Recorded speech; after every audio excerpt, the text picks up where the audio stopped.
Okay. English medium students are here?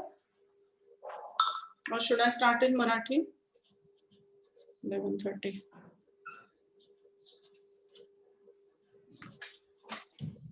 English medium students are around or not?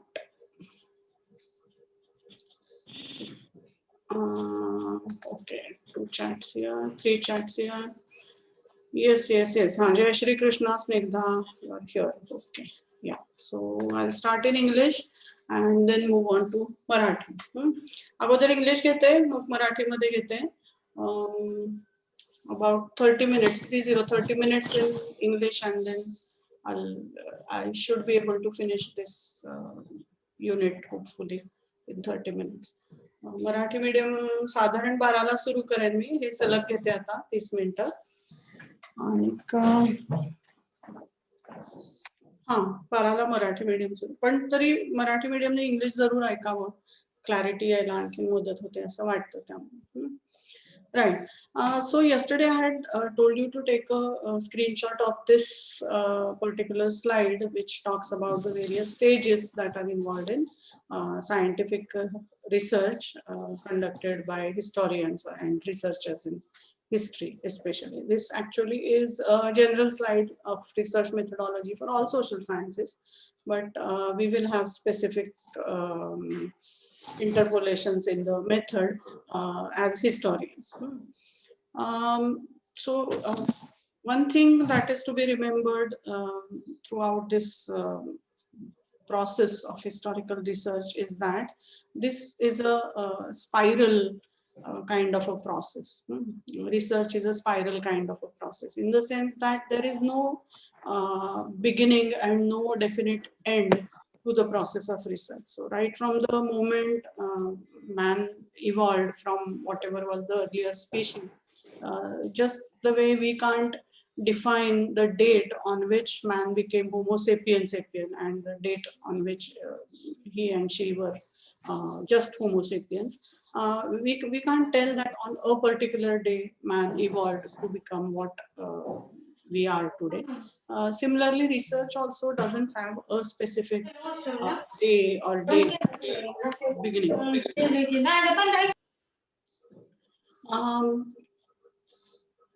However, for the sake of convenience, what we usually do is that we begin at a logical place where we feel that somewhere in the minds of the researcher, a research problem is formulated, and that is the beginning of research. However, it needs to be remembered that there is no specific date, a time, or a subject when we actually begin to do research, because what happens is a research problem does not simply bloom into existence. It is always there at the back of our mind, and we observe certain things, and then we slowly start formulating a question that I have been observing this, but why is it that this is happening? Or how is it that every day it was happening like this and now something strange is happening? So the research question begins in the mind of a researcher as a result of something that is a part of his or her mental makeup. They have been experiencing certain things, they have been observing certain things, they have been doing certain things in a particular fashion, and then something becomes different. They become aware of some kind of a change, and then usually researchers try to find out if the change is indeed happening, or are there any specific reasons, so on and so forth, various questions. Point here is that research problems are formulated in the minds of the researchers as a part of the various processes, various interactions, various processes, as in process of learning, process of practicing. All those things are happening. So this is the place. Formulation of a research problem does not happen in a laboratory or in a university or in a whatever company. Our brain, our heads are the place where the question is formed. Here the word problem is intended to mean a question. So formulation of a research question is a better word. Research problem does not mean that I've got a problem, I don't have funding, I want to do research but I don't have the time, or I want to do research on the Eskimos but nobody is ready to pay for my travel from here to the Eskimo land. These problems are not research problems. These are just contingent challenges that we face. Here we are speaking of a research problem, meaning research question. So beginning with a research question, the process of research usually evolves through all these various steps that one can see: hypothesis, research design, so on and so forth. And eventually it, I will not say completes, it culminates, it results in conclusions, report writing, and theorization, which again does not signify an end in itself, but this again engenders, it again creates or gives birth to different research questions. So somebody has found something, somebody has put forth a theory, and another person or the same person in another time, they formulate a different research question based on the earlier reported research or theorization or conclusions of some researcher based on their observations, so on and so forth. So its point is that this is a process which has no definite end and no definite beginning. This is a process which goes on and on and on in spirals. There is no end of research.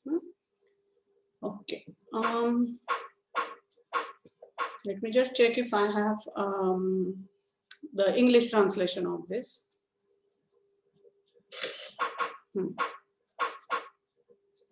I'm sorry about the stupid sounds that some time ago I thought of inserting, but anyway. These steps, formulation of research problem onwards till theorization, are what we will be discussing as we go on in this presentation. The first and the foremost stage of research question and the way we tackle with a research question is formulation of research problem, wherein we have to, in clear and concise terms, in clear and concise words, we have to state that this is going to be my research question. Look at the examples given below, and just I'll in a moment I'll explain whether example number 1 is a better research question or example number 2 is a better research question. Before that, just let's see what are the qualities of a good research question which is formulated in a proper methodologically sound fashion.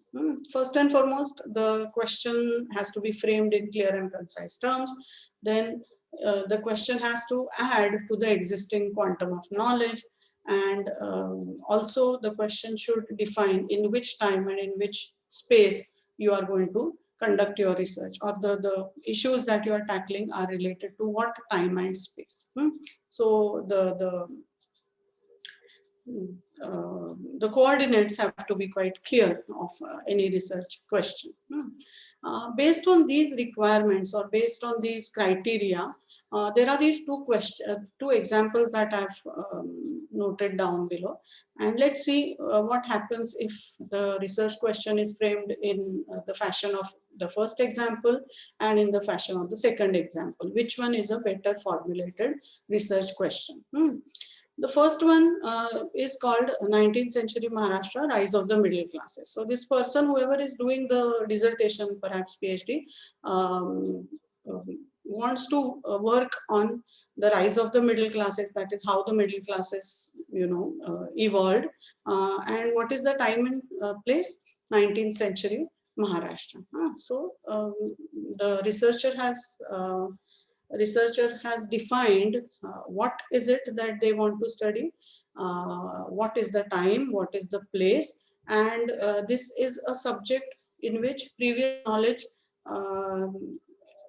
is not, I won't say there is no previous knowledge about middle classes in Maharashtra, but previous knowledge has not sufficiently tackled this subject, how the middle classes evolved in 19th century Maharashtra.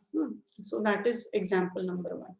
Second example speaks of, also it gives time and place, modern India, and it speaks of problems of women in modern India. Problems of women in modern India. It gives time and place. It will add definitely to the quantum of knowledge, but whether it is clear and concise, that is for you to answer.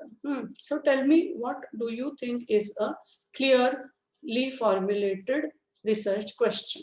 And wherever I've written the word problem, please replace it in your minds by question. Tomorrow I should be able to change the PPT wording. Research question is a better frame, better formulated word. Okay, so which one? Suppose you are a PhD research committee member.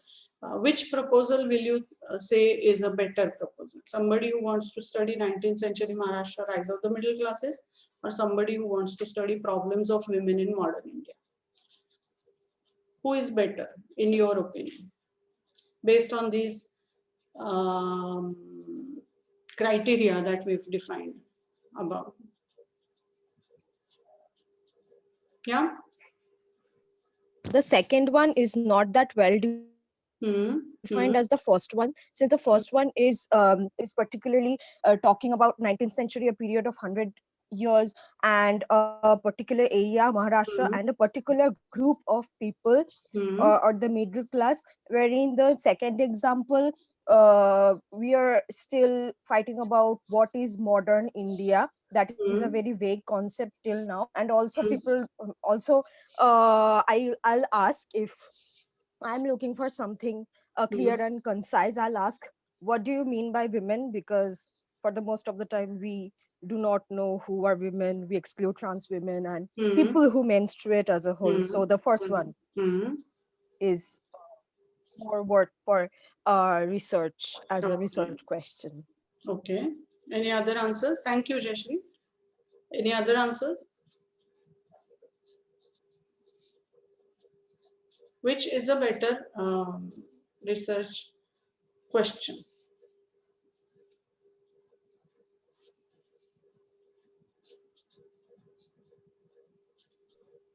Ma'am, Hmm. I think the first one, yes, it Hmm. is a bit better research question because when we choose any area for study, Hmm.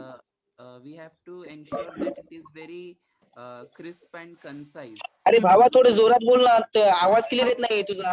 करते करते अजय, एक minute करते. हा. um, बोल. Ma'am, काय झालं? तुझा आवाज येत नव्हता. हा, आता येईल. बोल. बोल एक बोल. Minute. So ma'am, what I was saying was कि the first topic is very ma'am मला एक मिनिट देता का? माझ्या इथे काहीतरी प्रॉब्लेम येतोय मोबाईलला. Okay okay.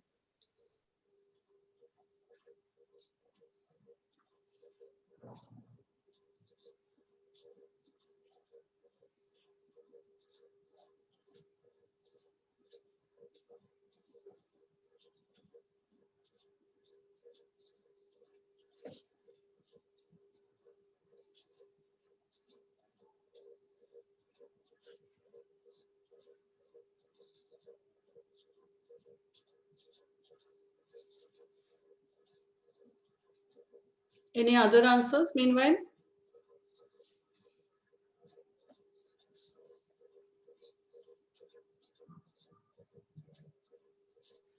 Yes, ma'am. Now I can speak. There Yeah. was some problem with my Hmm. device. Hmm. Uh, I was saying that the first topic, that 19th century Maharashtra, rise of the middle classes, Hmm. as Jayashree correctly pointed out, yes, it is a more well-defined research problem Hmm. because whenever we decide to take any, choose any area for study, uh, we have to narrow it down as much as possible Hmm. to ensure that during the course of our research we Hmm. don't get wayward, Hmm. म्हणजे विषयाला सोडून आपण मध्येच भरकटून जाणार नाही. हम्म. जे आपण डिसाईड केलेले आहेत रुब्रिक्स, त्यांना आपण फॉलो करत राहू. आणि त्याच्यामुळे आपण म्हणजे कुठल्याही रिसर्च प्रक्रियेमध्ये आपण एक हायपोथेसिस आधी सुरुवातीला गृहीतक तयार करतो की हा परिकल्पना. प्रॉब्लेम आहे आणि त्याच्यासाठी हे सोल्युशन आहे किंवा हे आउटकम आहे आपल्या रिसर्चचं.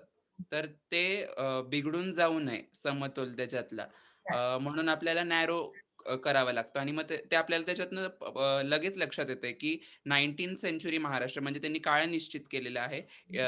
It is the 19th century Maharashtra, that is the space, geographic area त्यांनी तो पण निश्चित केलेला आहे. आणि वर्ग तो मध्यम वर्ग आहे. तर आणि त्याच्या तुलनेत जो दुसरा आहे problems of women in modern India, तर जेव्हा इथं पुन्हा तोच प्रॉब्लेम येतो की it is plural problems. So there आपल्याला नेमकं माहिती नाहीये की नेमके किती प्रॉब्लेम्स त्यांना विमेनला फेस कराव्या लागतात. थँक्यू कृष्ण. थँक्यू. तेवढंच बोलत होतास ना? Yes ma'am. Right. So as you have rightly pointed out, the wording of the second example is very vague.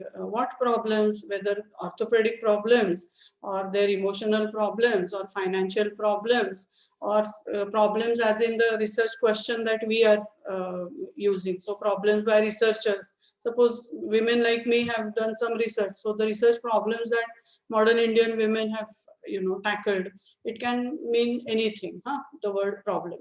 So point that we were discussing is that a research question has to be clearly and concisely defined, and that you have understood obviously very well, that based on these criteria one can definitely say that example number 1 is a better formulated research question. And it's a happy coincidence that this is the title of a research work that was completed in our department by Professor Raja Dikshit. So when you come on campus, you will have an opportunity to meet him, and he's a well-known historian of Maharashtra and this 19th century Maharashtra especially. Yes, Krishna?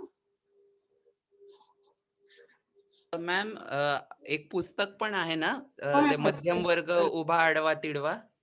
उभा आडवा तिडवा मी नाही बघितलं. हे मध्यम वर्गांचा उदय जे आहे ते दीक्षित सरांचंच पुस्तक आहे. त्यामुळे राजा दीक्षित सरांनी, कारण ते मी सुहास पळशीकर सर आहेत ना, ओके. त्यांनी एक म्हणजे संकलन केलं होतं बहुतेक लेखांचं. त्यात कुमार केतकर आणि आणखी बऱ्याच जणांचे अभ्यासकांचे लेख होते, ऐतिहासिक, आर्थिक, सामाजिक, मध्यम वर्गावर आधारित. थँक्यू. मॅम, आणि आणखी सांगायचं राहिलं की तो जो सेकंड टॉपिक आहे ना, problems of women in modern India, तो ऍक्च्युली अशा धाटणीच्या पुस्तकांसाठी थीम असू शकतो, की एक संपादक ती थीम निवडून त्यावर आधारित लेख मागवतोय. अभ्यास निबंध असतील, शोध निबंध असतील. Yes. Thank you. So when we are talking, so the point is very well taken, Krishna, that the question of or the title problems of women in modern India, it can be a vague kind of a theme which is loose, which is flexible, so that people can tackle with the issues from their own perspectives, but it's not a good research question.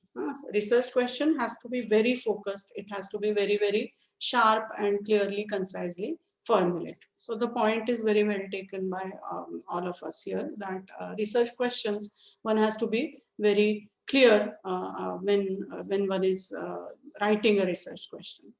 What are the essential things that are required when we are actually formulating the research problem? Obviously background reading is required, then so that we are not reinventing the wheel. Somebody has already worked on this question and we are again doing the same thing. That should not happen. So background reading, secondary source materials, survey of literature, all these things are absolutely essential before we formulate our research problem. We should make sure that the research question that we are posing actually adds to the quantum of knowledge. Also, we should take care that we acknowledge the work already done by other people. So all these things are to be taken care of, and then a clear and concise framing of the question is what is essential in stage number 1 of research, that is formulation of research question. The next stage, and here I'll say I will not use the Marathi word gruhitak. Gruhitak is assumption. Hypothesis is parikalpana. And why? I'll come to that in a minute. Hypotheses are something that is just short of a thesis. I'll give you an example. When we take an injection just below the skin, it is called as a hypodermic injection. Have you heard the word hypodermic? Hypodermic or hypothermia, when people go to the Himalayas for trekking, and then they, because of the whole snow and ice and all those cold things, what happens is the bodily temperature goes below the required 96.5 degrees Celsius, and no, not Celsius, Fahrenheit, and therefore people suffer from what is called as hypothermia. That is, temperature goes, thermi is heat, it goes down. So the meaning of the word hypo is just below, going below something. And hypothesis means something which is not just yet the thesis. It is just one step away from becoming a thesis, something that is not yet proven, and hence it is called as the hypothesis. It's not proven, but as Krishna rightly pointed out, these are possible answers to the research question that you are asking. So if my research question is, how can one interpret the events of 1857? One answer to that can be, it may be interpreted as a first war of independence. That is one interpretation. Another can be, it may be interpreted as a class struggle between X and Y classes. Third possible interpretation is that it may be interpreted as a sepoy mutiny. All these are various hypotheses which eventually may get proved or disproved. So it's very, very important for us to remember that a hypothesis is not a thesis. It is something that is yet to be proven. After, towards the end of the research, your hypothesis become not become one realizes that my hypothesis was such and such, and towards the end of my research I realized that this was a wrong hypothesis, or this was a right hypothesis, or I should have framed it in this fashion instead of this fashion. So hypotheses are proved or disproved at the end of research. These are of course possible solutions to our research question. Even if they are disproved, obviously they add to our knowledge. I'm sure you have heard of the stories of various scientists who said that I have only discovered 999 ways of how an electric bulb does not work. That's what it is attributed to, I think. Who was it that discovered the electric bulb? Google. Thomas Alva Edison. Edison. Yes. Thank you. I almost forgot who it was. So Edison, yeah. So Edison, when he failed, I mean, it is said, we don't know whether that is true or not, but when it is said that he failed so many times and then eventually he succeeded. So he said, okay, never mind. I discovered 999 ways of how an electric bulb does not work. So hypothesis, even if they are disproved, you know that this is not how things work. This is not how it's going to work. This is not how it's going to work. And then finally you discover something and then you say, if we have all these factors, then things are going to work. So either way, even if a hypothesis is proved or disproved, it adds to our knowledge. Obviously, a hypothesis should not be an obvious truth, something that is very well known. That should not be a hypothesis. For example, due to the popularity of Buddhism, foreigners in India supported it to gain acceptance. This is something that is kind of an obvious truth. So that need not be, that should not be a hypothesis. Just for fun, of obvious truth. Can you see the picture?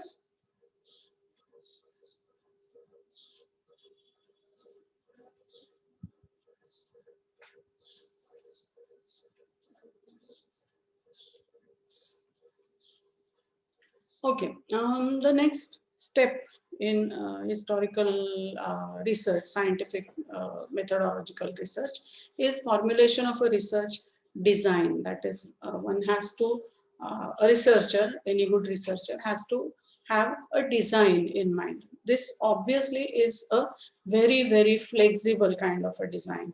Um, it it need not be followed verbatim, but in spirit, the research design needs to be followed. I'll just give you an example of a research design. Okay, before that, let's just discuss these points and then the example. A research design obviously outlines what are the various stages through which your research is going to progress. It, of course, keeps your work within the limits of, so if we carry the earlier example ahead of 19th century Maharashtra, rise of the middle classes, then if there were some middle classes that have risen in the 21st century, then that's going to be out of scope, out of limits for this specific research work. If there were some very poor people who, there was some impoverishment of a great deal of class of people during this period, still that is going to be out of bounds for this specific research. So the researcher will say, I'm not studying impoverishment of people, I'm studying rise of the middle classes. Or I'm not studying 21st century middle classes, I'm studying 19th century middle classes. So the research design keeps the research work in a tight frame, so to speak. Also, the method of data collection. If, for example, we are carrying the example further, 19th century rise of the middle classes, and you will say that, okay, I want to send out a questionnaire to people about it. It's a faulty research design, because there's no living people from the 19th century anymore here who can answer in all their sanity any such questions about the rise of the middle classes. So there's no point in using the questionnaire method for something that is so remote in the past. If you want to study something that happened, let's say liberalization 1991, and you want to send out a questionnaire to the people, fine, there will be people who will be able to respond. But so the method of conducting your research needs to be tailored, customized, adjusted according to the research question that you are asking. There's no ideal research design. All research cannot be done, one size fits all fashion does not work in research. It has to be always, that's why I said research design has to be flexible, but it also provides a frame to the work, that research work that you are going to conduct. So we need to choose the right method. Suppose this is your 19th century Maharashtra, rise of the middle classes, you will have to depend heavily on the literature from the 19th century, because you can't use archaeological method from 19th century Maharashtra. You can't say, I'm going to excavate the middle class Vadas from Pune.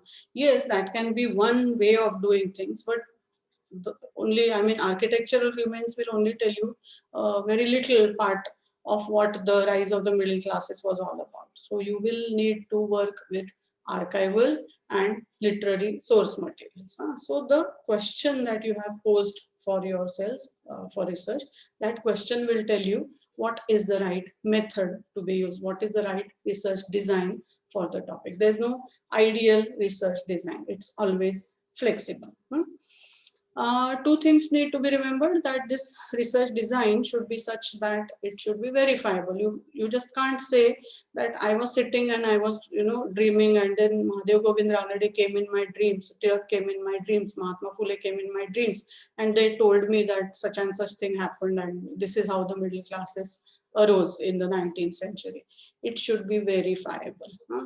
Suppose I have done some research work on this topic and you want to question it, the source materials that I have should be freely utilizable for you also to verify my claims. Only then we can say this is a scientifically executed research work. Otherwise, it becomes a figment of my imagination, which is not research, obviously. And it should be ethical. You can't cheat people into giving information. So and you can't cheat people into believing that you have done original work and somebody else has done it. All those things. So research design. This is where we'll stop. It's 12 o'clock, and I'll move on to the next stage of data collection in the lecture next week. But before we go, there's a cartoon wherein the girl is filling out a survey and she asks a question to the boy, and he says, the way I feel about you probably is hard to quantify. And she says, how hard on a scale of 1 to 10? So, so the research question and the research design needs to be customized to the kind of information that we want to glean from the participants. That is the point here. Okay, so I'll stop for the English medium here, and you may, if you want, you may leave. Otherwise, you're welcome to stay on in class. I hope your Moodle experience was good, and now you don't have many doubts about Moodle.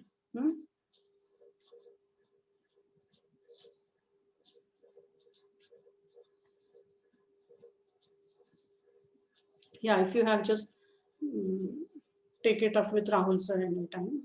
Or I don't know. I can't help you with Moodle because I'm not very good at it. Rahul sir and Dev Kumar sir, they are the right go-to persons for this. Thank you for the English medium. आता मराठीमध्ये हा, आता आपण 2 नंबरच्या युनिटला सुरुवात करतो आहोत, आणि 2 नंबरचं युनिट जे आहे त्याचं नाव आहे ऐतिहासिक संशोधनाची शास्त्रीय पद्धत. म्हणजे पद्धतीशास्त्रीय, रिसर्च मेथोडॉलॉजिकल असं ज्याला आपण म्हणतो, तसं मेथोडॉलॉजिकल शास्त्रोक्त पद्धतीने इतिहासाचं संशोधन कसं करायचं. कारण हे शिकण्याचं MA च्या वर्गामध्ये कारण असं की सतत आपल्या कानावरती इतक्यांदा इतिहास संशोधनाच्या नावाखाली खूप चित्रविचित्र गोष्टी थोपवल्या जातात कानावरती, डोळ्यावरती आपल्या, की आपल्याला संशोधन करणं म्हणजे नक्की काय याच्याबद्दल खूपदा मनामध्ये अस्पष्टता निर्माण झालेली असते. एक 20, 25, 30 वर्षांपूर्वीची जर गोष्ट असली असती तर लोकांना माहिती होतं की संशोधक म्हणजे नक्की कोण असतात आणि ते काय करत असतात. पण आता असं झालंय इतिहासाच्या विशेषतः क्षेत्रामध्ये की तुम्ही 4 वेळेला ट्रेकिंग करून आलात आणि तुमच्याकडे जर 10 नाणी किंवा अजून काही कागदपत्र मोडीमधली तुम्हाला वाचता येत असतील तर तुम्ही स्वतःला संशोधक किंवा असं काही पण म्हणून घेऊ शकता, किंवा तुम्ही भाषण ठोकत फिरता आणि मग आपल्याला स्वतःलाच लोक ख्यातनाम आणि विचक्षण संशोधक वगैरे म्हणायला लागतात. पण त्याला संशोधक खरं म्हणजे म्हणत नाहीत हे लक्षात घेण्यासाठी म्हणून मुद्दामून ह्या विषयाची आपण माहिती करून घ्यायची की ऐतिहासिक संशोधन करण्याची एक शास्त्रोक्त अशी पद्धत असते, आणि ती पद्धत कोणती, कुठल्या कुठल्या टप्प्यांमधून संशोधनाला आपल्याला पुढे न्यायचं असतं. सॉरी, या आवाजाबद्दल मी माफी मागते. मला कधी का असं वाटलं असेल माहिती नाही, पण चुकून मी त्याच्यामध्ये ते इफेक्ट्स ऍड केले PPT मध्ये, आणि आता ते काढताना मला नाकी दम आलाय. पण एनिवे, ही जी संशोधनाची प्रक्रिया आहे तिचे आपल्या सिलेबस मध्येही दिलेले टप्पे आहेत. काल मी तुम्हाला म्हणलं होतं की हे चित्र आहे, याचाही तुम्ही पाहिजे तरी स्क्रीनशॉट काढून ठेवा, शिवाय मी हे PPT तुम्हाला शेअर करत असते. काल मी केलंय का माझं PPT शेअर ग्रुपवरती?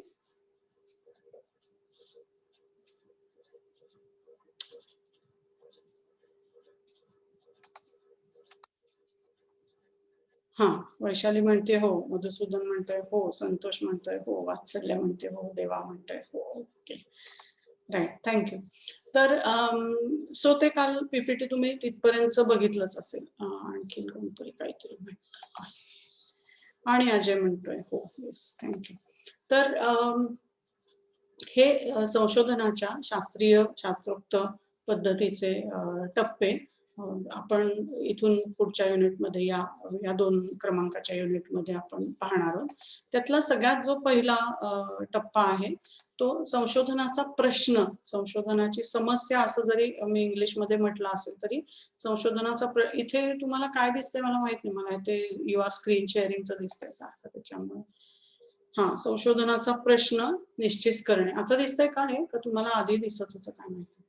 एनिवे, तर संशोधन करता जो किंवा जी असते ते संशोधनाच्या सुरुवातीला मनामध्ये काही प्रश्न ठेवत असतात संशोधक लोक, की अमुक अमुक गोष्टीचा मी कसा अन्वय अर्थ लावू, किंवा अमुक अमुक गोष्ट कशी झाली असेल, अमुक मध्ये अमुक घातलं तर काय होईल, अशा स्वरूपाचे हे प्रश्न असतात. की ते प्रश्न निश्चित करणं ही एक संशोधनाची पहिली पायरी मानली जाते. आणि तिथून पुढे संशोधनाच्या परिकल्पना, आराखडा वगैरे वगैरे वगैरे करत निष्कर्ष, अहवाल लेखन आणि सिद्धांतीकरण, त्यामधनं काही एक थिअरी मांडणं, सिद्धांत मांडणं, असा त्याचा एक त्या संशोधनाच्या प्रश्नाचा प्रवास ह्या टप्प्यापर्यंत जाऊन पोहोचतो. मी टप्प्यापर्यंत जाऊन पोहोचतो अशी शब्द रचना करण्याचं कारण असं की तिथे संशोधनाचा प्रवास संपत नसतो.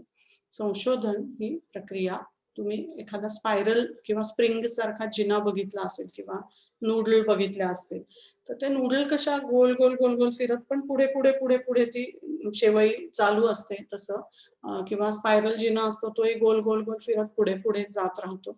तसं संशोधनाची प्रक्रिया आहे जी काही प्रमाणामध्ये सर्क्युलर, वर्तुळाकार आहे, पण तिथून पुढे पुन्हा ती त्याच समस्येपाशी येत नाही. त्या आधीच्या सिद्धांतावर आधारित आणखीन पुढचा अभ्यास, आणखीन पुढचा अभ्यास, आणखीन पुढचा, असं एक एक एक एक मजला आपण संशोधनाचे मजले पुढे पुढे चढत जात असतो. त्यामुळे ही जी प्रक्रिया आहे संशोधन, ऐतिहासिक संशोधन करण्याची, तिला कुठलाही निश्चित असा आदी आणि अंत नाही असं आपल्याला म्हणता येतं. तरी आपण आपल्या सोयीसाठी म्हणून संशोधनाचा प्रश्न जिथे आपण निश्चित करतो, जसं झाड असतं पण त्याची कुठंतरी एक फांदी सुरू होते असं आपण गृहीत धरतो. खरं म्हणजे ती फांदी फार मुळापर्यंत तिचा जीवनरस पोचलेलाच असतो. त्यामुळे निश्चित इथंच ही फांदी सुरू झाली असं आपण म्हणजे म्हणण्यात काही पॉइंट नाहीये. पण तरी आपल्या सोयीसाठी आपण म्हणतो की हा, जिथे ती खोडापासून वेगळी जायला लागते तिथे ती झाडाची फांदी सुरू झाली. तसं आपण संशोधनाचा प्रश्न निश्चित करणं जे आहे ते तो सोयीसाठी संशोधनाच्या प्रक्रियेचा पहिला टप्पा आहे असं मानत असतो. या त्याच प्रक्रिया पुन्हा इथे मराठीमध्ये लिहिलेल्या आहेत. आवाजही घालून पुढे जातो. यातला जो पहिला टप्पा आहे, म्हणजे सोयीसाठी आपण ज्याला पहिला मानतो तो, खरं म्हणजे असं काही सांगता येत नाही की 1 जानेवारी रोजी माझ्या मनामध्ये हा संशोधनाचा प्रश्न उपस्थित झाला, असं नाही सांगता येत. पण तरी सोयीसाठी म्हणायचं तर हा जो संशोधन प्रश्न आपण एकदा का निश्चित करायचा ठरवतो, तो कसा असावा या संबंधीचे काही निकष इथं लिहिलेले आहेत. पहिली गोष्ट म्हणजे कमीत कमी शब्दांमध्ये कुठल्याही तुमच्या संशोधनाचं प्रश्न हा तुम्हाला काय म्हणायचं त्याला, त्याची रचना, शब्दरचना ही कमीत कमी शब्दांची असली पाहिजे.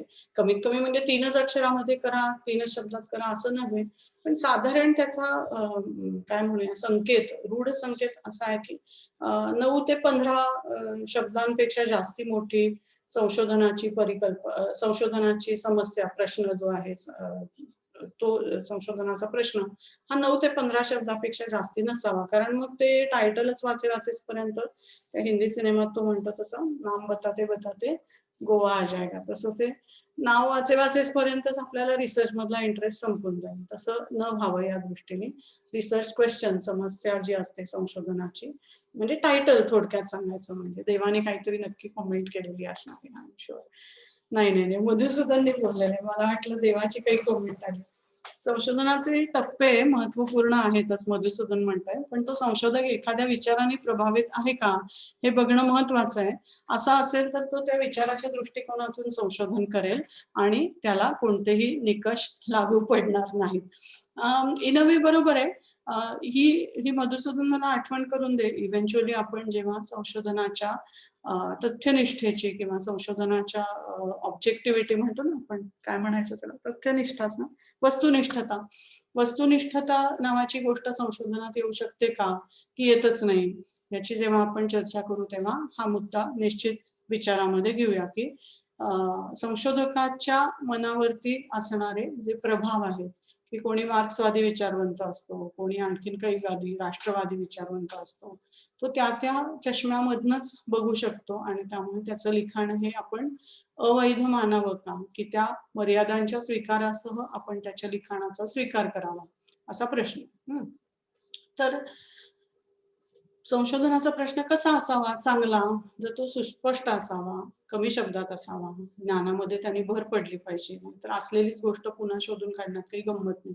आणि ज्या विषयाचा अभ्यास करणारे, कशाचा अभ्यास करतोय बाबा, कशाचा अभ्यास करणारे ताई, हे कळण्यासाठी स्थल आणि कालाची मर्यादा ही त्या संशोधनाच्या टायटलमध्ये, शीर्षकामध्ये, संशोधनाच्या प्रश्नामध्ये आपल्याला स्पष्टपणे तिचा निर्देश झालेला असला पाहिजे. नाही तर महाराष्ट्राचा इतिहास, अरे कधी, वाकाटकांच्या काळातला का, सातवाहनांच्या काळातला का, शिवाजी महाराजांच्या काळातला का, आता सहकार क्षेत्रातला, म्हणजे स्वातंत्र्योत्तर आणि महाराष्ट्र राज्य झाल्याच्या नंतरचा, हे कळायला हवं. त्यामुळे स्थळ काळ यांच्या मर्यादा विषयाच्या निश्चित असल्या पाहिजे. म्हणजे तुम्ही जो संशोधनाचा विषय घेता, संशोधनाचा म्हणते आम्ही, पुस्तकाबद्दल नाही बोलत, संशोधनाचा विषय, तर तो संशोधनाचा विषय श्रोत्यांना, वाचकांना, तुमच्या अभ्यासकांना, सहकाऱ्यांना स्पष्टपणे समजेल. यासाठी 2 उदाहरणं घेतली. त्यातलं पहिलं उदाहरण आहे, हे एका संशोधनाचा प्रश्न आहे हा, की 19व्या शतकातील महाराष्ट्र, मध्यम वर्गांचा उदय, हे एका संशोधनाचं टायटल, शीर्षक आहे. आणि दुसऱ्या संशोधनाचं शीर्षक आहे, आधुनिक भारतातील स्त्रियांच्या समस्या. आता ज्यांनी इंग्लिश मीडियमचं लेक्चर ऐकलं त्यांनी गप्प बसा, मी काही बोलू नका, पण बाकी मंडळींनी उत्तर देऊ शकता, की यातलं पहिलं उदाहरण की दुसरं उदाहरण हे संशोधनाच्या शीर्षकासाठी तुम्हाला जास्ती चांगलं वाटतंय. समजा तुम्ही आपल्या रिसर्च रिकॉग्निशन कमिटीचे मेंबर आहात, संशोधनाला मान्यता देणारी एक समिती असते विद्यापीठामध्ये, की ती अगोदर तुमचं टायटल अप्रूव्ह करत असते, की या विषयावर संशोधन होईल का नाही होणार, किंवा या विषयावरती संशोधन करून ज्ञानात भर पडेल की नाही पडणार, हे सांगणारी अशी ती समिती असते संशोधकांची. समजा असं धरून चला की तुम्ही त्या समितीचे मेंबर आहात, सदस्य, तर पहिल्या उदाहरणाला तुम्ही सिलेक्ट कराल का दुसऱ्या उदाहरणाला निवडाल, काय वाटतंय?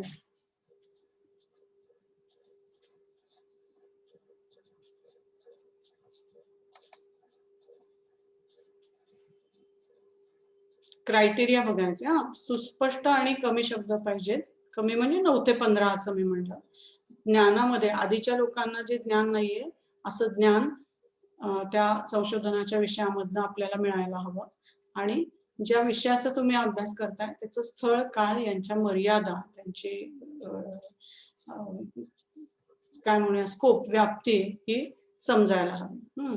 अजय 1 की 2 असा पोल घेतोय लोकांचा. 1 की 2 काय म्हणजे चांगला कुठला आहे, पहिला का दुसरा, कुणाला निवडाल तुम्ही, पहिल्याला का दुसऱ्याला, असा प्रश्न आहे. ओके, रेवणनाथ, मधुसूदन हे म्हणतात आम्ही दुसऱ्याला निवडू. का बरं? देवा पण म्हणतोय मी 2 नंबर. बोला, का बरं दुसरं तुम्हाला जास्ती, दुसरा हा सुस्पष्ट आणि कमी शब्दात वाटतंय का, दुसरा हा ज्ञानात भर घालणारा वाटतोय का, आणि दुसरा हा विषयाच्या स्थलकाल मर्यादा निश्चित करणारा वाटतोय का? अजय म्हणतोय की नाही, मी अगोदर कोण काय टाकतोय ते पाहतोय.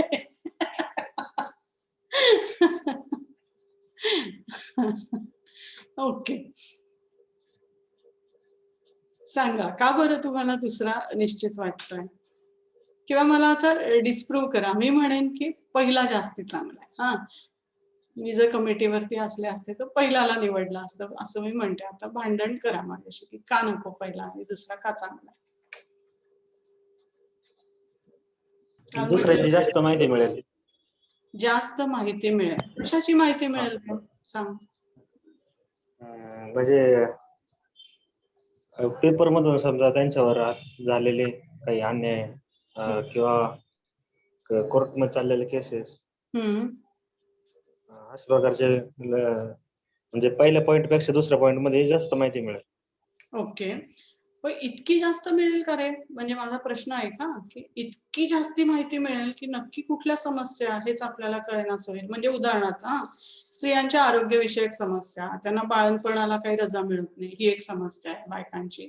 त्यांना बाथरूमला जायला योग्य प्रसाधनगृह नसतात ही एक समस्या आहे. त्यांना शिक्षण घेताना मुलांना जास्त इंग्लिश मीडियमला घालतात, मुलींना मराठी मीडियमला घालतात इत्यादी ही एक समस्या आहे. त्यांना जन्मच दिलं जात नाही ही एक समस्या आहे.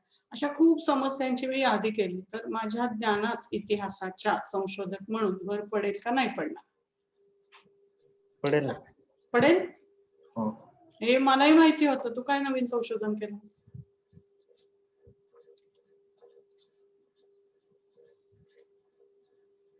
स्त्रियांपुढे समस्या आहेत हेच लोक मान्य करत नाहीत. त्यामुळे असं देवा तुला सपोर्टिंग बोलतोय बरं का. मी असं म्हणते तेव्हा ते चेष्टेच असतं, असं समजू नका तुम्ही की मी तुम्हाला वर्गामध्ये गप्प करायचा प्रयत्न करते. मी नेहमी याला डेव्हिल्स ऍडव्होकेट असं इंग्लिशमध्ये म्हणतात की आपण नेहमी सैतानाची बाजू घेऊन बोलायचं, म्हणजे मग असे मुद्दे येतात की ज्यामुळे देवाची बाजू बळकट होते. तसं डेव्हिल्स ऍडव्होकेट बोलणं की देवा म्हणजे आपला देवा नाही, ईश्वर देव. डेव्हिल्स ऍडव्होकेट म्हणजे उलट्या बाजूने बोलायचं, म्हणजे सुलटा मुद्दा स्पष्ट होणे असं. तर मी असं म्हणते की आधुनिक भारतातल्या स्त्रियांच्या एवढ्या सगळ्या समस्या आहेत ज्या मला पण माहिती आहेत. मग त्याच्यात तू संशोधन काय करणार? विषय महत्वाचा आहे का? हो आहे. बायकांच्या समस्या खूप महत्वाचा विषय. मध्यम वर्गांच्या समस्या, मध्यम वर्ग एनिवे संख्येने कमी आहे बायकांच्या संख्येपेक्षा, त्यामुळे ऑब्व्हियसली मध्यम वर्गाच्या समस्येपेक्षा बायकांच्या समस्या खूप मोठा स्कोप आहे, व्याप्ती. पण संशोधन करताना आपल्याला ज्ञानात भर पडायला हवी. Adding to the quantum of knowledge, ज्ञानात भर. मग म्हणून मी म्हणलं की हे मला पण माहिती आहे, ते प्रत्येकाला माहिती आहे, या बायकांच्या समस्या आहेत. त्यांच्या अंगात कॅल्शियम कमी असतं, त्यांना ॲनिमिया होतो, त्यांना खायला मिळत नाही वगैरे वगैरे. नोकरीत पगार कमी मिळतो, हिरोईनपेक्षा हिरोईनला सुद्धा पैसे कमी मिळतात बॉलिवूडच्या. मग समस्या आहे. संशोधन काय होईल?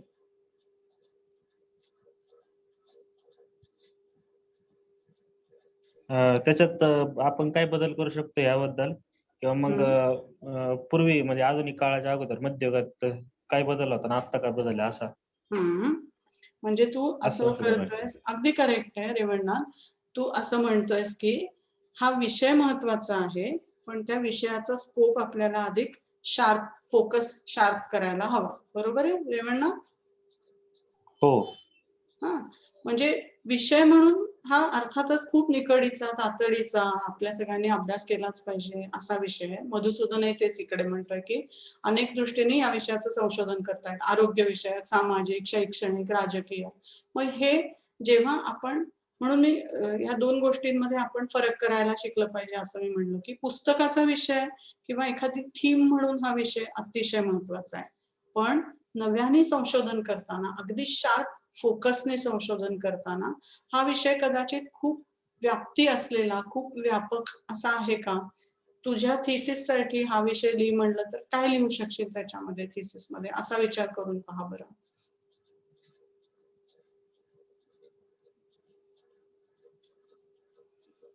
म्हणजे दुसरं उदाहरण जे आहे स्त्रियांच्या समस्या, त्याचा फोकस खूप मोठा वाटतोय, हो. शार्प कमी वाटतोय. हो. ओके. आणि पहिल्या उदाहरणाबद्दल मधुसूदनने असं लिहिलंय, मध्यम वर्ग हा विषय जरा किचकट आहे, कारण मध्यम वर्ग कोणता याची व्याख्याच करायला सुरुवात अवघड आहे. अगदी मान्य. मध्यम वर्ग म्हणजे कोण? आत्ताच्या आपल्या हिशोबाने मध्यम वर्ग का 19व्या शतकातल्या इन्कम जी काय होती त्यांच्या हिशोबाने मध्यम वर्ग, याचे क्रायटेरिया आपल्याला ठरवायला लागतील, निकष ठरवायला लागतील. की म्हणजे मध्यम जातींमधली माणसं का, की मध्यम वर्ग म्हणलं तर ज्यांचं इन्कम एक्स ते वाय इतक्या रुपयांमध्ये होतं असे लोक का, ज्यांचं इन्कम बद्दल माहिती नाही पण ज्यांच्याकडे वस्तू एक्स वाय आणि झेड, जसं आता आपण म्हणतो ना की तुमच्या इन्कम वरती आपण दारिद्र्य रेषेच्या खाली आहोत की नाही हे ठरत नाही, आपण किती कॅलरीज खाऊ शकतो किंवा परवडू शकतात त्याच्यावर आपण दारिद्र्य रेषेच्या खाली आहोत की नाही हे ठरतं. तसे काहीतरी निकष ठरवायला लागतील. हा मुद्दा बरोबर आहे मधुसूदनचा एकदम. मध्यम वर्ग कुणाला म्हणायचं हे आपल्याला ठरवायला लागेल. अजून जे फ्रीज वगैरे टीव्ही घेऊ शकत होते त्या काळी, काय म्हणजे काय दारिद्र्य रेषेच्या वर होते आणि कसा मग त्यांना घेणार लय ते? असं मत होतं. हो बरोबर आहे. ते ती टीव्ही घेणं म्हणजे पण लय मोठी गोष्ट होती. आज काहीच नाही अगदी वाटत तसं. बरोबर. अगदी बरोबर. हे 20व्या शतकातलं आहे पण, कारण 19व्या शतकामध्ये अर्थातच या काहीच गोष्टी नव्हत्या, कारण भारतात रुरल इलेक्ट्रिफिकेशन म्हणतो आपण, ग्रामीण भागामध्ये विजा ही 1980च्या 90च्या दशकामध्ये पोहोचली सगळीकडे. त्यामुळे तोवर तर काय प्रश्न नव्हता फ्रीज टीव्हीचा. हा म्हणतोय थांबा, मधुसूदन असं म्हणतोय की मध्यमवर्ग हा विषय व्यापक आहे आणि स्त्रियांविषयीचा विषय एका फ्रेम मध्ये टाकता येतोय, म्हणून स्त्रियांचा विषय संशोधकाला सोपा जाईल. पण इथे मधुसूदन, सोप्पा आणि अवघड पेक्षा, म्हणजे आपल्याला करायला काय सोप्पं आणि काय अवघड पेक्षा, रिसर्च रेकग्निशन कमिटीचे तुम्ही मेंबर आहात असं मी तुम्हाला सांगितलं. म्हणजे विद्यापीठ म्हणून आपण हा विचार करायचा की ह्या विषयामुळे एकूण आतापर्यंत मिळालेल्या ज्ञानात भर पडेल का. तर स्त्रियांच्या समस्या ज्या ऑलरेडी आपल्याला 25 समस्या माहिती आहे, त्या 25 समस्या पुन्हा आणखीन करून शब्दामध्ये मांडून आपल्या ज्ञानात भर पडेल की 19व्या शतकात मध्यम वर्गांचा उदय कसा होत गेला या महाराष्ट्रामधल्या, ह्यामुळे आपल्याला माहित नसलेलं काहीतरी नव्याने सापडेल. तो म्हणतोय हा मी सोपा आणि अवघड कोणता ह्याच्यामध्ये अडकलो. That is fine, understandable. म्हणून म्हणजे ही क्लॅरिटी, ही सुस्पष्टता यावी यासाठीच उदाहरण घेतलं की विषय व्यापक कुठला आहे, विषय जास्ती फोकस्ड कुठला आहे, सुस्पष्ट कुठला आहे, हे आपले जर क्रायटेरिया, हे निकष आपण जर पाहिले तर आता सांगा मला 1 नंबरचं उदाहरण का 2ऱ्या क्रमांकाचं उदाहरण. विद्यापीठाची कमिटी मेंबर्स आहात तुम्ही, रिसर्च रेकग्निशन कमिटीचे मेंबर.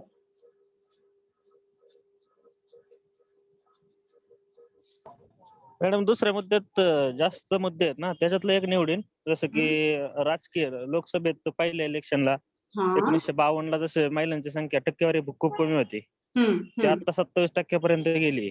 राईट. आणि त्याच्यात पण समजा ग्रामपंचायत सरपंच बाई असली तर पुरुषाचं त्याच्यावर हो होणार. हो तशा Right. प्रकारचं किती स्वातंत्र्य आहे. हे एक विषय एकच त्याच्यातला, म्हणजे महिलांच्या खूप अडचणी आहेत, पण त्याच्यातली एक अडचण घेऊन त्याच्यावर संशोधन होऊ शकतं. Correct correct. म्हणजे रेवणनाथ असं म्हणतोय की 2 नंबरचा विषय आहे, त्याची व्याप्ती खूप मोठी आहे आणि मी त्याच्यामधला एकच धागा उचलेन आणि तो धागा मी संशोधनाला घेईन. पण म्हणून 2 नंबरचा विषय असाच्या असं संशोधनाला आपण घेऊ शकू का? असाच्या असा आधुनिक भारतातील स्त्रियांच्या समस्या, का त्याला काही शार्पर फोकस करावा लागेल?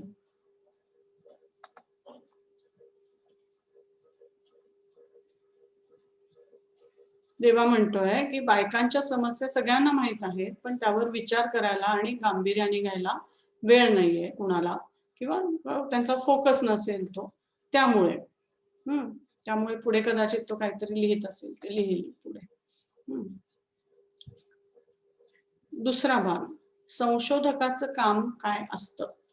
असं धरून चाला की तुम्ही कोरोनाचा तो व्हायरस जो आहे ना, काय कोविडचा व्हायरस, कोरोना व्हायरसचे संशोधक आहात तुम्ही, की तो व्हायरस कसा मारावा, काय केले असता तो व्हायरस नष्ट होतो, हे तुम्ही शोधून काढताय. तर तुमचा फोकस कशावरती असायला पाहिजे? तुमच्या पलीकडच्या बिल्डिंग मध्ये 4 लोकांना कोरोना झालाय, त्यांची शुश्रूषा करायला तुम्ही जाणार का तुम्ही तुमचं लॅबोरेटरीचं काम करणार? सांगा. ऍज अ संशोधक, शेजारी म्हणून माझं ऑफिस संपलं 10 ते 5, मग मी जाईन त्यांची शुश्रूषा करायला. पण संशोधक असाल तर काय करा?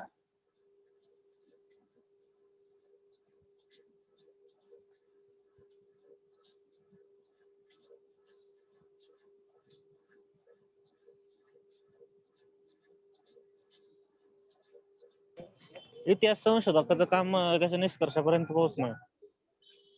आलं लक्षात? म्हणजे ज्या गोष्टीमधनं आपण काही ठोस असे निष्कर्ष काढू शकतो इतिहास विषयक, ते काम आपण करायला हवं. आलं लक्षात? म्हणजे ह्या ज्या स्त्रियांच्या समस्या आहेत त्याच्यामध्ये तुम्ही संशोधन करून, एक सेकंड, मधुसूदन विचारतोय की एखाद्या विषयावर रिपोर्ट तयार करणं हे सुद्धा संशोधनात येईल का? सांगते मधुसूदन, एक सेकंड. हा आपला विषय पूर्ण झाला की आठवण कर 2 मिनिटात. मग तेही बोलूयात आपण. सॉरी, रेवणनाथचा मुद्दा असा होता की संशोधकाचं काम काय आहे. तर संशोधक म्हणून त्या शूज मध्ये जेव्हा आपण असतो किंवा ती हॅट जेव्हा आपण संशोधकाची घातलेली असते, त्या भूमिकेत जेव्हा आपण असतो, तेव्हा त्या विषयाची समस्या जी आहे तिचं समाधान शोधणं हे आपलं काम असतं. नंतर घरी गेल्यावर आपण स्वयंपाकही करतो, आपण केसही विंचरतो, आपण दाढी करतो, या सगळ्या गोष्टी आपण करत असतो. पण प्रोफेशनली आपण जे काय काम आहे आपलं, ते ह्या स्पेसिफिक प्रश्नाला भिडणं हे आपलं काम.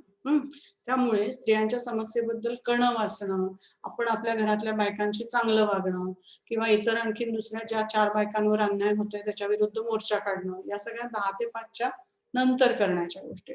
10 ते 5 जर तुम्ही संशोधक असाल तर तुम्हाला त्या, आणि इतिहासाचे संशोधक असाल तर तुम्हाला त्या विषयाचा एक ऐतिहासिक संशोधन करणं हे तुमचं प्रोफेशनल काम आहे. तिथे कणव, करुणा, सहानुभूती, प्रेम आणि आणखीन काय दुसरं, स्त्रियांच्या उद्धाराची कळमळ, काय ती तळमळ, त्या कशाचाही उपयोग नाही. आपल्याला 10 ते 5 फक्त ही माझी फॅक्ट्स आहेत, हे माझं इंटरप्रिटेशन आहे आणि त्यामधून गेलेला मी इतिहास, हे आपलं जर काम असेल, किंवा इथे ह्या केसमध्ये आपण संशोधनाच्या समितीचे मेंबर असू, तर आपल्याला ज्या विषयामुळे इतिहासाच्या ज्ञानात भर पडेल तो विषय आपल्याला इथे घेणं क्रमप्राप्त आहे. हा मुद्दा पटतोय का सगळ्यांना?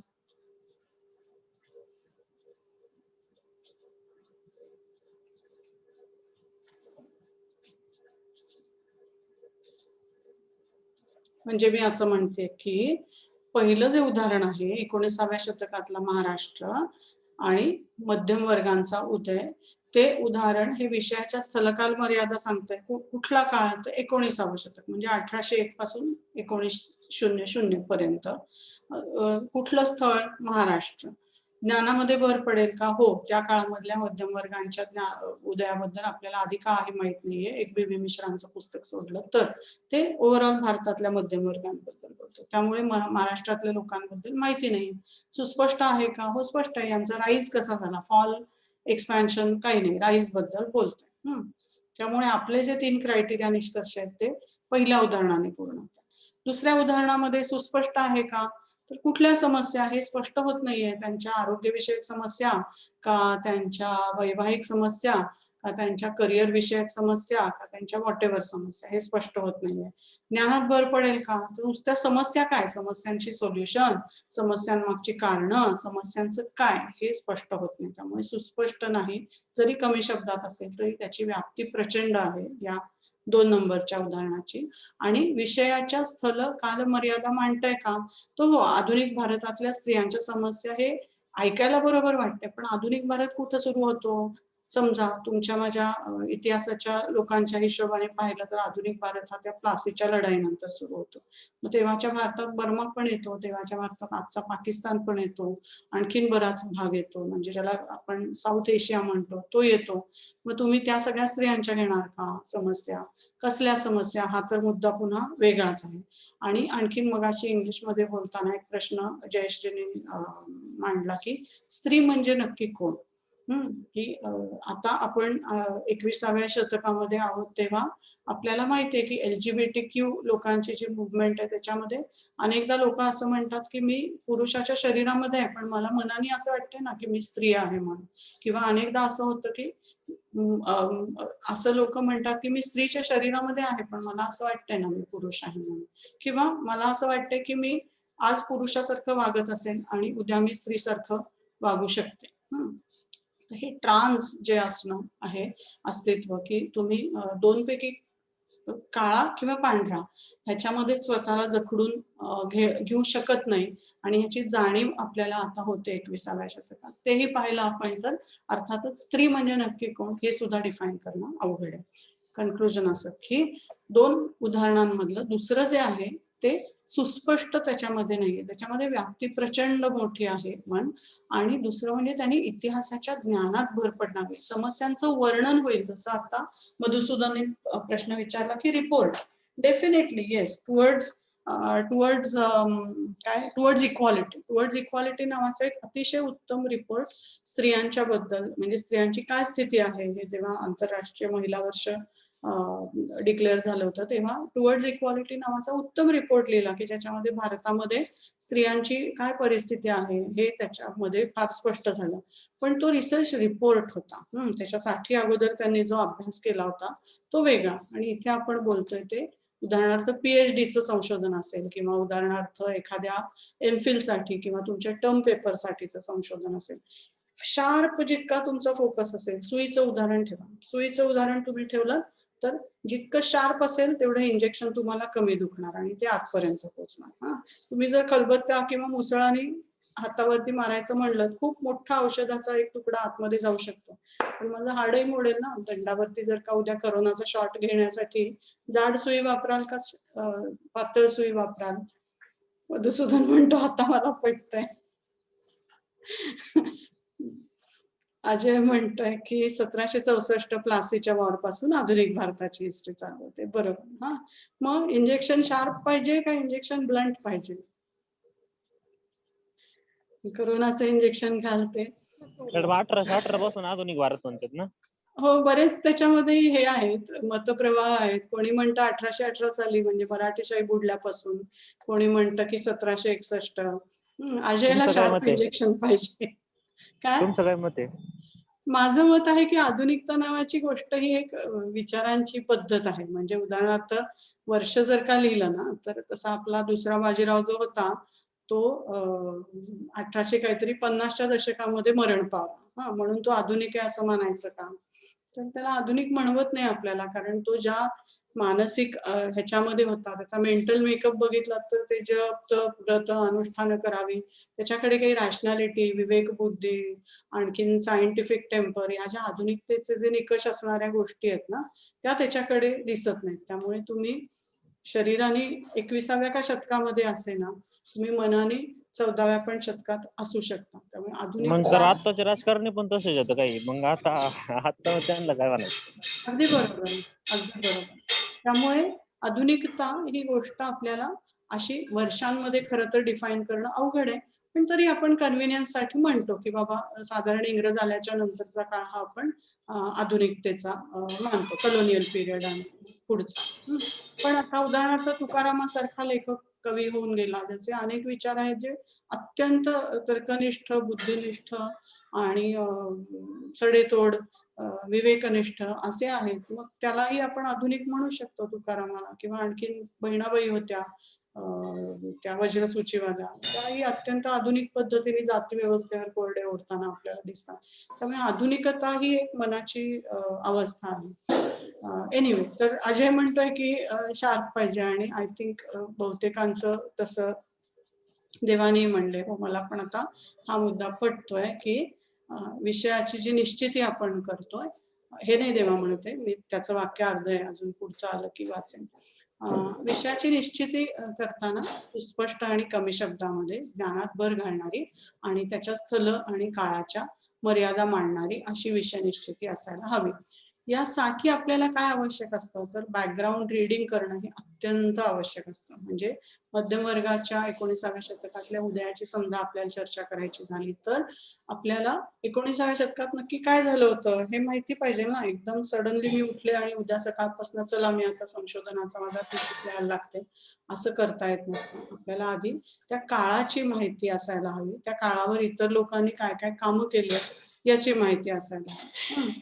अजय म्हणतोय की आधुनिक इतिहास ठरवायसाठी आपल्याला पूर्व इतिहास मध्येच जावं लागेल ना. हो, अगदी बरोबर आहे. आपल्याला इतिहासाच्या म्हणजे आधुनिकता समजून घ्यायची तर आधुनिक पूर्व काय होतं हे समजून घ्यायला पाहिजे. जसं आपल्याला एखाद्या पदार्थाची चव असते ती आपण काय म्हणतो तुलनात्मक दृष्टीने म्हणतो की हा रस्सा त्या रश्श्यापेक्षा तिखट आहे. नुसतंच तिखट आहे असं म्हणून आपण थांबत नाही की हे याच्यापेक्षा तिखट आहे किंवा हे याच्यापेक्षा कमी स्पायसी आहे असं. सो गोष्टी इतिहासामध्ये सुद्धा या नेहमी आपण अशा एकमेकांची तुलना करून तुलनात्मक पद्धतीनेच मांडत असतो. त्यामुळे पूर्व इतिहासाची तुलना केल्याशिवाय पुढे आपल्याला जाता येत नाही. बॅकग्राऊंड रिडिंग चा मुद्दा होता की आपल्याला गेल्या वेळेस आपण साधनांची चर्चा केली तेव्हा म्हटलं की दुय्यम साधनं ही कमी महत्वाची नसतात. त्याचं कारणच हे आहे की दुसऱ्यांनी काय काम केलंय हे आपल्याला समजून घेतलं पाहिजे, तेव्हाच आपण पुढं आपलं स्वतःचं काम करू शकतो. मधुसूदन असं म्हणतोय की स्रोतांची, साधनांची उपलब्धता अतिशय महत्वाची आहे. स्रोत जर कमी असतील तर अर्थातच ते आपल्याला उपलब्ध होण्यामध्ये अडचण येईल आणि समजून घेण्यात अडचण येईल.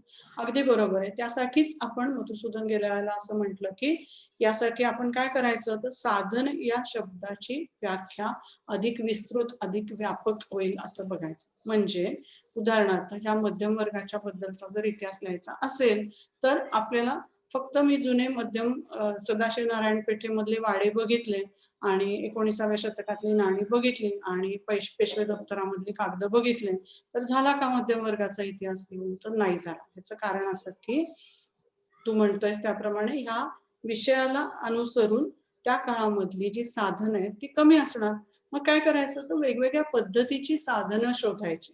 की उदाहरणार्थ या काळामधल्या काही वस्तू मिळतात का? जशा पुण्यामध्ये तुम्ही आलात की तुम्हाला आपण जाऊ कधीतरी. राजा केळकर म्युझियम आहे. त्या म्युझियम मध्ये अडकित्ते असतात ना, आपण सुपारी ज्याने कातरतो ते अडकित्ते आहेत किंवा साड्या आहेत जुन्या पद्धतीच्या, अंगरखे बाराबंद्या आहेत, जुन्या काळच्या घरांच्या त्या मैरपी आणि मेघडंबऱ्या आहेत. अशा अनेक गोष्टी आहेत ज्या मध्यमवर्गीय लोकांच्या वापरामधल्या असतील. तर त्या वापरातल्या वस्तू हा सुद्धा ऐतिहासिक पुरावा असतो. भाषा असते. काल परवा आपण श्रावण आषाढाचं जे वर्णन वाचलं ते दोन एक्स्ट्रीम्स आहेत की मुक्ता सर्वगोडांचं जे वर्णन आहे ते अत्यंत गरीब परिस्थितीमधल्या खाण्याची भ्रांत असणाऱ्या अशा एका स्त्रीचं कथन आहे आणि दुसरीकडे अर्थातच राजाश्रय मिळालेल्या अशा कवीचं, मेघदूताचं वर्णन आपण आषाढ महिन्याचं वाचलं. त्यामुळे तुमच्या साहित्यामधनं, तुमच्या कागदपत्रांमधनं, तुमच्या कपड्यांमधनं, तुमच्या विचार करण्याच्या पद्धतीतनं या सगळ्यामधनं आपल्याला इतिहासाची साधनं मिळत असतात. ते बॅकग्राऊंड, ती पार्श्वभूमी समजून घेऊन मगच पुढे आपण संशोधनाची समस्या निश्चित करायची असते. हे का करायचं, तर आपल्याला रिइन्व्हेंटिंग द व्हील हे करायचं नाहीये. म्हणजे चाकाचाच शोध पुन्हा लावायचा आहे का? तुम्ही म्हणाल, उद्या समजा आलात आणि म्हणालात की मॅडम आम्ही ह्याचा शोध लावला, काय विजेच्या दिव्याचा. विजेच्या दिव्याचा शोध लावलाय बघा, कसला क्रांतिकारी शोध आहे, चला आता आपण नोबेलसाठी अप्लाय करूयात. तर मी म्हणेन अहो ते एडिसनने अगोदरच लावलाय ना, त्याला झाली 200 वर्ष, है ना. तुम्ही म्हणाल पण तरी सुद्धा मी बघा, मी पण सगळे कष्ट घेतले, मी पण पुन्हा नव्याने तो शोध लावलाय. तर मी म्हणेन हो बरोबर आहे, तुम्ही कष्ट घेतले सगळं, ती एडिसनची प्रक्रिया निर्दोष आहे ना हे तुम्ही पाहिलं, पण तरी सुद्धा ही गोष्ट ऑलरेडी जुनी झाली आहे, 200 वर्षांपूर्वीपासून लोक वापरताय. चाकाचा शोध पुन्हा लावून उपयोग नाही. तसं संशोधन करताना आपण अगोदरच्या लोकांचं जर काम वाचलं तर आपण चाकाचा शोध पुन्हा लावत नाही. म्हणजे आपण पुन्हा पुन्हा पुन्हा तीच गोष्ट निरर्थकपणे पुनरुक्ती करत नाही तिची. असं असेल तर आपला रिसर्च प्रॉब्लेम, आपली संशोधकीय जो प्रश्न आहे, आपला समस्या आहे ती चांगली असं मानलं जातं. चॅट बॉक्स मध्ये मधुसूदन असं म्हणतोय की जुन्या काळचा मध्यम वर्ग वगैरे स्थळ काळाविषयी वाद होतील, स्त्रियांच्या समस्या आहेत तशाच आहेत, त्याच्यात आणखीन कॉम्प्लिकेशन्स आहेतच, पण एनिवे ती उदाहरणं आहेत. त्यामुळे आपला मूळ मुद्दा आहे तो मेथडॉलॉजीचा आहे, त्यामुळे मी खूप उदाहरणाच्या तपशिलात जात नाही आता. मधुसूदन मुद्दा हा की संशोधन करणं आणि वर्णन करणं, संशोधन करणं आणि सिनेमा बनवणं, संशोधन करणं आणि ललित साहित्य लिहिणं ह्याच्यात खूप फरक आहे. उद्या मला वाटलं की माझे काही इतिहास विषयक श्रद्धा कुंभोजकर यांचे चिंतन या विषयावरती एक मोठं पुस्तक लिहावं, जरूर लिहीन, 500 नाही 1000 पाने पुस्तक लिहीन, पण जर संशोधन करायचं असेल तर ते शार्प फोकसचं असायला पाहिजे. माझ्या मन की बात मला करायची असेल तर मी कितीही काही बोलू शकते, क्रिएटिव्ह आहे ते, पण जर मला संशोधन करायचं असेल तर कुठली तरी गोष्ट मी म्हणजे परितः चारी बाजूंनी सर्व बाजूंनी त्या एखाद्या गोष्टीचा मी शोध घेत घेत घेत घेत फोकसने, जर का एक विशिष्ट अशा फोकसला मराठीत काय म्हणतो मला माहित नाही, विशिष्ट अशा रोखाने आपण जर त्या समस्येपर्यंत भिडू शकलो तर तो आपला संशोधनाचा उत्तम विषय होतो असं मानलं जातं. हे करताना अर्थात एक्नॉलेजिंग दी अदर्स, अगोदरच्या लोकांनी जे काम केले त्यांना योग्य ते श्रेय द्यायला पाहिजे. आणि आपला प्रश्न आहे तो कन्साइज, एकदम शक्य तितक्या सुस्पष्ट पद्धतीने तो आपण प्रश्न मांडायला हवा. त्याच्या पुढची जी स्टेज आहे संशोधन करतानाची, पहिली स्टेज बद्दल आपण बोललो जी संशोधनाचा प्रश्न निश्चित करण्याची आहे.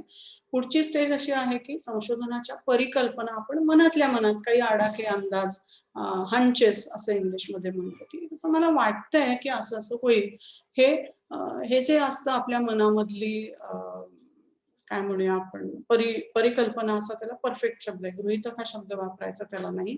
याचं कारण असं की गृहीतक म्हणजे आपण काही गोष्टी गृहीत धरून चालतो है ना, की मी खूप बडबड करते आता आणि मी हे गृहीत धरते की तुमच्यापैकी बहुतेकांना नाही, तुमच्यापैकी सगळ्यांना मराठी तरी कळते नाही तर इंग्लिश तरी कळते किंवा दोन्ही कळतात, पण दोन्ही न कळणार इथे कोणी नाहीये, हे मी गृहीत धरून पुढची सगळी बडबड करते. सो गृहीत धरून म्हणजे ॲझ्युम करणं, ॲझम्पशन.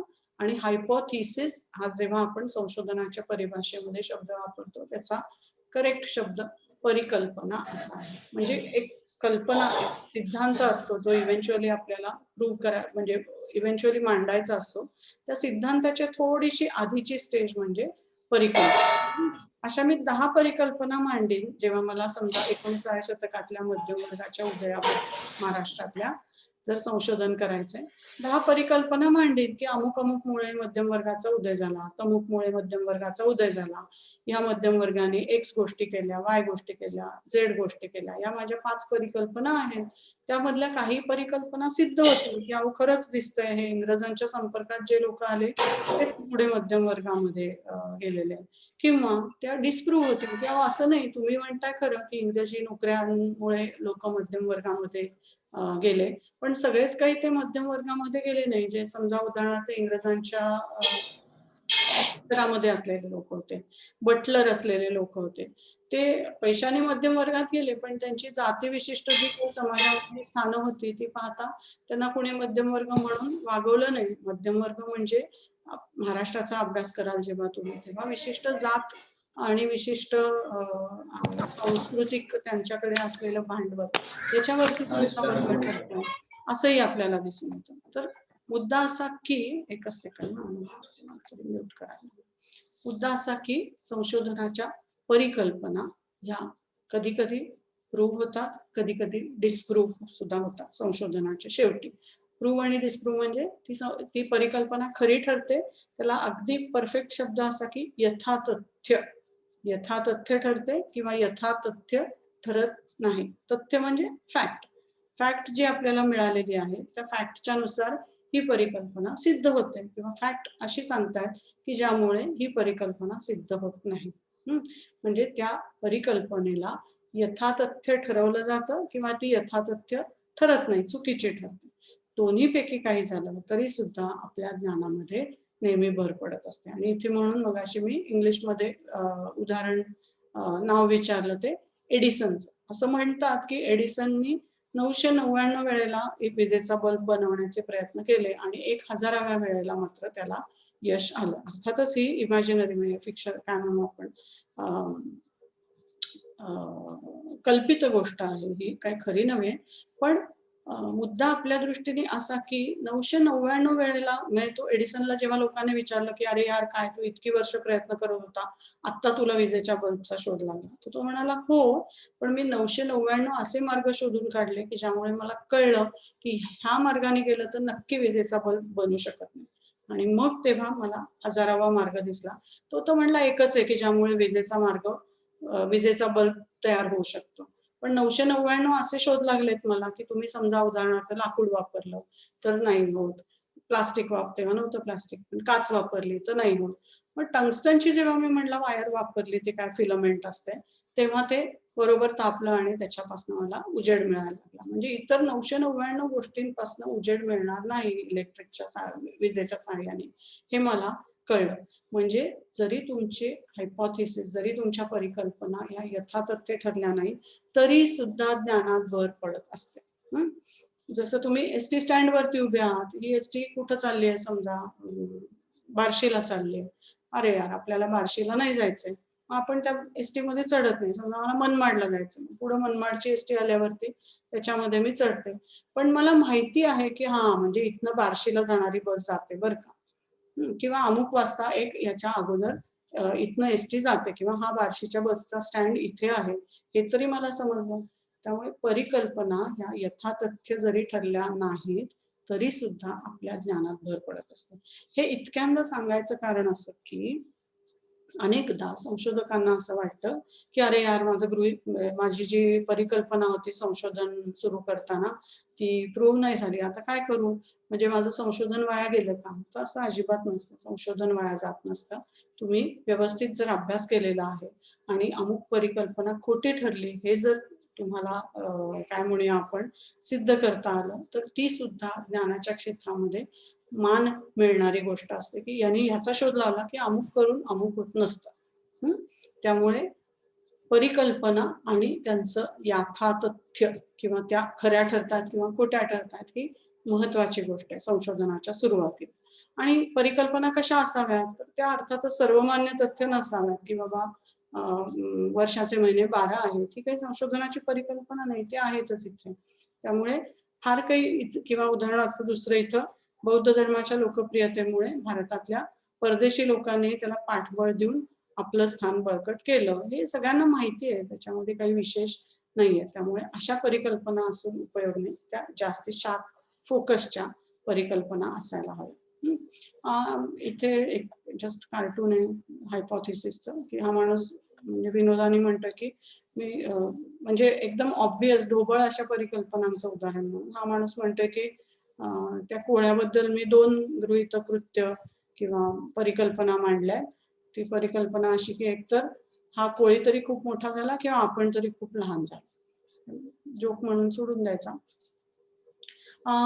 शेवटचाच मुद्दा, संशोधनाचा आराखडा. ह्या परिकल्पना निश्चित केल्याच्या नंतर आपल्याला संशोधनाचा आराखडा निश्चित करावा लागतो की मला अमुक अमुक गोष्टीचं संशोधन करायचंय आणि माझी अशी इच्छा आहे की त्याच्यामधनं अमुक अमुक एक गोष्ट मला सापडावी. हे जेव्हा माझ्या मनामध्ये निश्चित झालेलं असतं तेव्हा मला संशोधन कुठल्या मार्गाने करायचंय याची थोडीशी एक आखणी करावी लागते. म्हणजे जसं हा 19व्या शतकातल्या मध्यम वर्गाच्या उद्याचा अभ्यास करायचा असेल तर मी गुजराती भाषेमध्ये प्रश्न विचारेन असं मी तुम्हाला म्हटलं. मला जे काय करायचंय संशोधकांशी बोलायचंय गुजराती भाषेमध्ये बोलेन. उपयोग आहे का? तर फार कमी उपयोग असतील गुजराती मधले अभ्यासक, पण कमी असतील. कानडीमध्ये बोलायचे असतील पण कमी असतील. मी जर म्हणलं की मी क्वेश्चनर मेथड वापरणार आहे, गुगल फॉर्म बनवते आणि देते पाठवून सगळ्यांना, तर माझ्या फॉर्मला कोण उत्तर देईल? हे फुले रानडे चिपळूणकर लोकहितवादी हे लोक तर आता बिचारे मरून जाऊन सुद्धा 100-125 वर्ष होऊन गेली, तर माझ्या क्वेश्चनरला गुगल फॉर्मला कोण उत्तर देईल? त्यामुळे संशोधन करण्याचे जे आपले तंत्र असतात, जे मार्ग असतात, ते मार्ग आपल्या संशोधनाच्या स्वरूपानुसार आपल्याला कस्टमाइज करावे लागतात, आपल्याला ते लवचिक ठेवावे लागतात. आदर्श असा संशोधनाचा आराखडा नसतो, कधीही नसतो. तुमचं संशोधन कशाचं आहे? आता ते आदित्य ठाकरेंचा भाऊ मला वाटतं ना, तेजस ठाकरे, तो बिचारा काहीतरी माशाबिशांचं छान संशोधन करून नवनव्या प्रजाती शोधत असतो. तर त्याच्या संशोधनासाठी उदाहरणार्थ त्याला फील्ड वर्क वरच जायला पाहिजे ना. इथे तो म्हणला माझं घर मुंबईमध्ये छान कलानगरमध्ये, मी इथेच बसतो आणि जंगलामधल्या प्राण्यांचा अभ्यास करतो, नाही चालणार, त्याला फील्डवरच जाऊन अभ्यास करायला पाहिजे. उद्या तुमच्या माझ्यासारखे लोक समजा हे 19व्या शतकातल्या महाराष्ट्राचा अभ्यास करतोय, तर आपण लायब्ररीत बसून करू शकतो. आपल्याला इथे समजा पुस्तकं मिळाली, आणखी काही पुस्तकं ऑनलाईन मिळाली, आणखीन काही पुस्तकांसाठी कधी कधी आपल्याला लायब्ररी पर्यंत जावं लागलं तरी ठीक आहे, पण आपल्याला उठून सगळ्या फील्ड वरती जाण्याची गरज नाही. हे जे संशोधन करण्याची जी तंत्र आहेत, संशोधनाचा तुमच्या एक पद्धती आहेत, काय काय तुम्ही टेक्निक वापरणार आहात, तंत्र वापरणार आहात, ते तुमच्या संशोधनाच्या विषयानुरूप ठरत असतं. हे पण आपण लक्षात ठेवायचं की आदर्श असं संशोधनाचं डिझाईन आराखडा नसतो, तो तुमच्या संशोधनाच्या रोखानुसार ठरत असतो. त्यानुसार आपल्याला योग्य आराखड्याची निवड करायची आणि मग अर्थात आपल्याला त्याच्यासाठी काय ठरवायचं असतं, तर केलेले प्रयत्न आणि त्यातनं निघणारे निष्कर्ष यांचा आपल्याला एक ऑप्टिमल एक त्यातल्या त्यात ताळमेळ राखणारी अशी सुसंगत असं एक प्रारूप आपल्याला ठरवावं लागतं. आणि शेवटी असं रिसर्च डिझाईन असावं की ज्याची दुसऱ्याला पडताळणी करता येईल. म्हणजे इंग्लिशमध्ये मी असं उदाहरण दिलं की मी म्हणलं की माझ्या स्वप्नामध्ये महात्मा फुले आले आणि त्यांनी मला अमुक अमुक सांगितलं की बाबा या कारणामुळे मी तो आड खुला केला अस्पृश्य लोकांसाठी.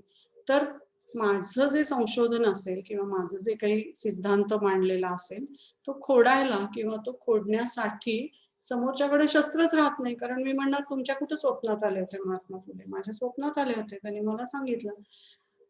वैज्ञानिक पद्धतीचा हा एक अत्यंत महत्वाचा निकष आहे की शत्रूला, म्हणजे आपला जो प्रतिवादी आहे, शत्रू नव्हे खरं, आपला जो प्रतिवादी आहे त्याला सुद्धा त्याच शस्त्रांनी आपल्याशी लढता यायला पाहिजे. म्हणजे मी जर म्हणलं की ह्या द्रव्यामध्ये ते द्रव्य मिक्स केल्यावरती आणखीन x+y मधनं मला z बाहेर सापडत आहे, तर समोरच्याला सुद्धा तीच शस्त्र, तीच द्रव्य मिळून त्याच पद्धतीने वेगळे निष्कर्ष जर निघाले तर त्याच्याकडून आपण आपलं चुकलं होतं किंवा काहीतरी वेगळी पद्धत त्यांनी वापरली, या दोनपैकी एक मान्य करण्याची तयारी पाहिजे.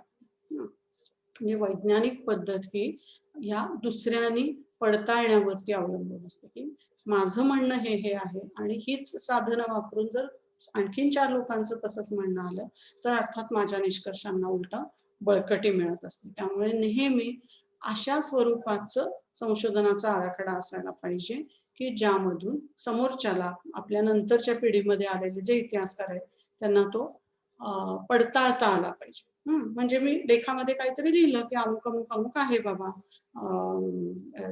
काय समजा आता जून महिन्यामध्ये मी एक लेख लिहिला होता, त्याच्यामध्ये असं वाक्य होतं की त्या महानुभाव पंथी लोकांना औरंगजेबाने संरक्षण दिलं होतं की बाबा तुम्हाला कोण त्रास देत असेल तर तुम्हाला मी संरक्षण देतो किंवा काय जे माझे सेवक आहेत ते संरक्षण देतील. मग लोक म्हणले प्रूफ द्या, आम्ही तर शिकलोय की औरंगजेब हा धर्मांध होता, असं होतं तसं होतं. मग मी त्या ऐतिहासिक फारसी साहित्यामधनं त्यांना पुरावा दिला आणि मग त्यांना शांत बसावं लागलं. तर पुरावे देणं, ते पुरावे दुसऱ्याला पडताळून पाहण्याची संधी देणं ही अत्यंत महत्वाची गोष्ट आहे. पडताळणी करू देणं ही अपमानास्पद गोष्ट नसून उलट समोरचा माणूस आपल्या कामाचं इव्हॅल्युएशन करतोय, आपलं काम पडताळून बघतोय आणि ते योग्य ठरलं तर उलट आपल्याच लौकिकामध्ये भर पडणार आहे ह्याची जाणीव संशोधकाला असायला हवी.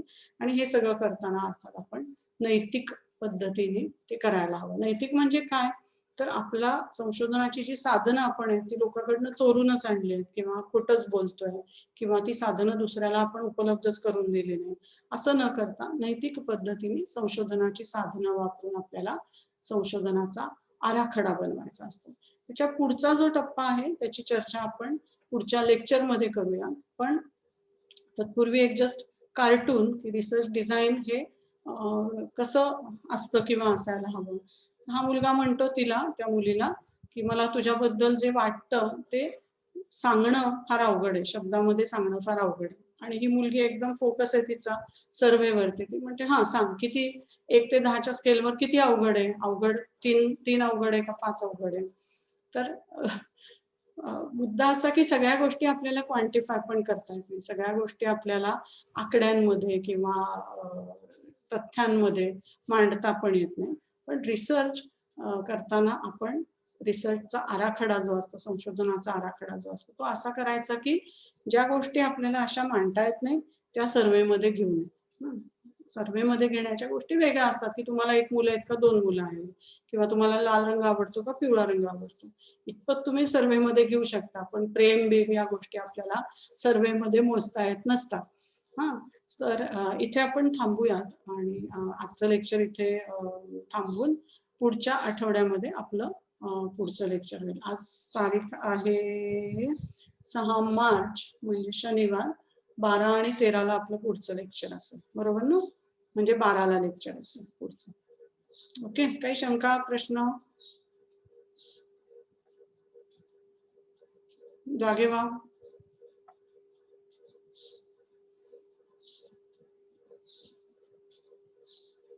गेले का जेवायला सगळे? 30च्या 30 जण. 2:30 वाजता लेक्चर होणार आहे मॅडम. काय? 2:30 लेक्चर हो, आज 2:30 होणार आहे. लेक्चर होईल. आज 2:30 लेक्चर आहे. 2:30 मी लिंक पाठवते लगेच फॉर्म करून तुम्हाला. थँक्यू. हो बाय बाय. बाय. Bye.